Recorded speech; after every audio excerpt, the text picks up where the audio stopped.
Déjà vu? Pourquoi pas? Oula, non. Alléluia.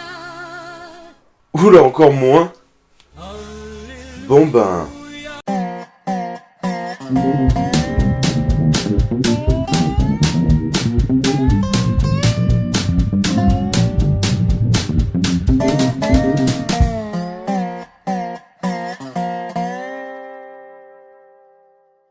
Salut à tous, bienvenue dans cette nouvelle vidéo présentation manga.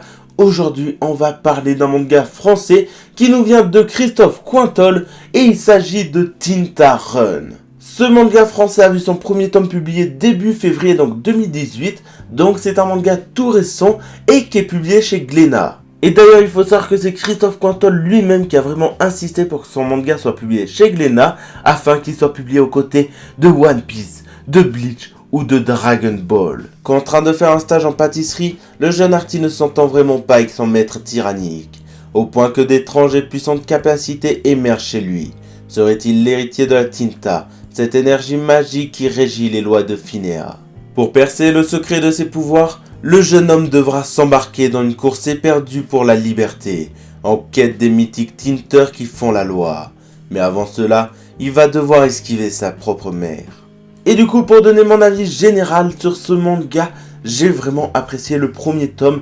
Ce manga a l'air très prometteur et en plus publié chez Glénat, ça peut lui assurer un sacré avenir. Et comme d'habitude, on commence les points précis en parlant de l'univers. Il est très bien construit. On découvre pas mal de choses par rapport au pays, on va dire, de départ de l'histoire, puisque voilà, on y découvre un peu les différents endroits qui s'y trouvent, que ce soit les grandes villes ou la campagne. On découvre aussi que tout ça est régi par des lois uniques, notamment la fameuse loi qui force quelqu'un à apprendre un métier à l'âge de 16 ans afin de devenir un bon citoyen.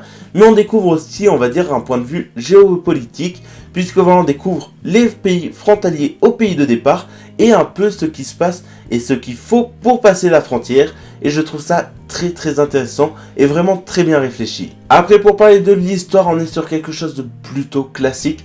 On a un personnage qui va fuir son village et son pays afin de gagner en liberté et qui va tout faire pour changer les lois qui régissent le pays et le monde. Et du coup, voilà, c'est quelque chose de très classique, même si on va dire le fait que l'univers soit très bien réalisé et très bien construit, fait que l'histoire, on va dire, s'y intègre parfaitement et ça crée quelque chose de vraiment cohérent et de plutôt très sympathique. Et c'est dans cet univers et cette histoire que deux personnages sortent du lot. Il s'agit du personnage principal qui est Artie et du personnage secondaire, on va dire son mentor, Dumont Urville. Après, je préfère être clair, je vais pas spécialement parler de Dumont Urville car il n'y a pas grand chose qu'on apprend sur lui et car je préfère me concentrer sur Artie qui est un personnage très intéressant puisque voilà, déjà il veut devenir un Tinter, donc quelqu'un qui possède la Tinta et qui est une sorte de haut gradé dans l'univers.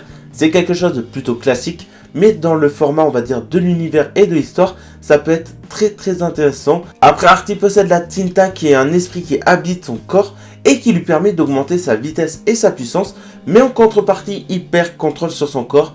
Donc c'est quelque chose de très intéressant, car on se retrouve avec un personnage rêvant de liberté et de devenir un haut gradé, on va dire, et qui possède un pouvoir qui peut lui permettre tout ça.